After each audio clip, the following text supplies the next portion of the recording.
നമസ്കാരം. ഇന്നത്തെ പത്രവാർത്തകൾ നോക്കാം.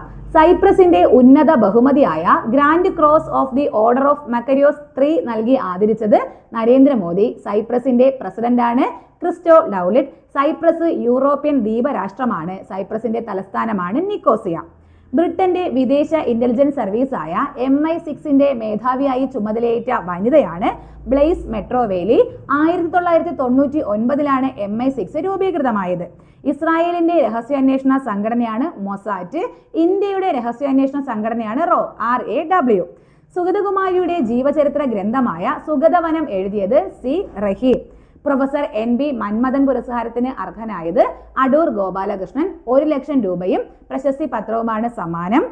5 വർഷത്തിന് ശേഷം ICC റാങ്കിങ്ങിൽ ഒന്നാമതെത്തുന്ന വനിതയാണ് സ്മൃതി മന്ദാന. പ്രൊഫഷണൽ 2020 മത്സരത്തിൽ ആദ്യമായി 3 സൂപ്പർ ഓവറുകൾ വേണ്ടിവന്ന മത്സരമാണ് നേപ്പാൾ നെതർലൻഡ്. വിജയിച്ചത് നെതർലൻഡ്.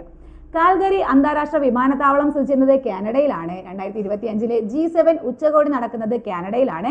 കാനഡയുടെ പ്രധാനമന്ത്രിയാണ് മാർക്ക് കാർണി. സുബൻസിരി ജലവൈദ്യുത പദ്ധതി ഏതൊക്കെ സംസ്ഥാനങ്ങളിലായാണ്? അരുണാചൽ പ്രദേശ്, അസം അതിർത്തിയിലാണ്.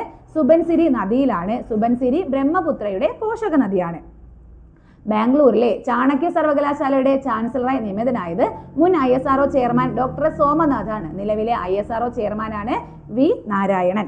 2025 മുതൽ 2035 വരെ ജലവൈദ്യുത ദശകമായി പ്രഖ്യാപിച്ചത് അരുണാചൽ പ്രദേശാണ്. അരുണാചൽ പ്രദേശിലെ മുഖ്യമന്ത്രി പേമ ഖണ്ഡു ആണ്. അരുണാചൽ പ്രദേശിലെ ഗവർണറാണ് കൈവല്യ ത്രിവിക്രം പട്നായിക്.